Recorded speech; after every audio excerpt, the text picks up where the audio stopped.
আমাকে যারা বয়কট করতে চেয়েছিলেন বা আমাকে দমিয়ে ফেলতে চেয়েছিলেন, বাড়ির সব ধ্বংস করে দিতে চেয়েছিলেন, আমাকে বয়কট করতে এসে এখন নিজেই বয়কট হয়ে যাচ্ছে। রুবায়েত ফাতেমা ও তনিকে এবার খোঁচা মারলেন বারিশা হক। ভিউয়ার্স, বিস্তারিত জানতে হলে পুরো ভিডিওটিকে না টেনে শেষ পর্যন্ত দেখতে থাকুন। একটা সময় দেখেছি আপনাকে বয়কট করেছিলেন তুন্নি, এখনকার সময় এসে দেখি ওকেই বয়কট করছেন। সে বিষয়টা পুরো বাংলাদেশ পুরো সব জায়গায় বয়কট করছে। সম্প্রতি বেশ ট্রোলের শিকার হচ্ছেন রুবায়েত ফাতেমা তনি। অনেকেই তাকে বয়কটের ডাকও দিয়েছেন। এমনকি জামাতে ইসলামের নিবন্ধন বাতিলের দাবির জন্যই তনির পেজে হুট করে লক্ষ লক্ষ ফলোয়ার্সও গায়েব হয়ে গিয়েছে, যেটা নিয়েই এবার বারিশা হক গণমাধ্যমের সামনে তনিকে খোঁচা মারলেন। বারিশা হককে সেখানে তনির বিষয়ে প্রশ্ন করলে বারিশা হক বলে, যারা একদিন আমাকে বয়কট করতে ডাক দিয়েছিল তারা এখন নিজেই বয়কট হয়ে যাচ্ছে। আমার ক্যারিয়ার ধ্বংস করতে গিয়ে নিজেরাই শেষ হয়ে যাচ্ছে। বারিশা হক সেখানে এটাও বলে, আমার যাত্রা তো মাত্র শুরু। সেখানে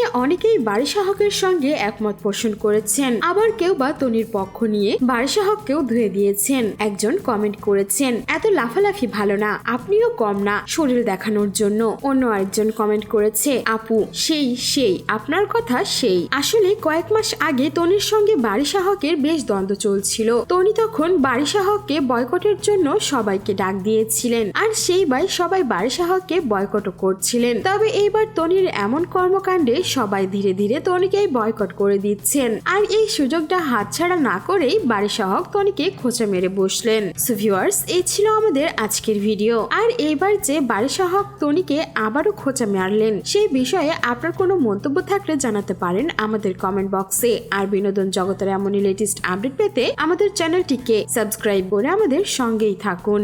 ধন্যবাদ।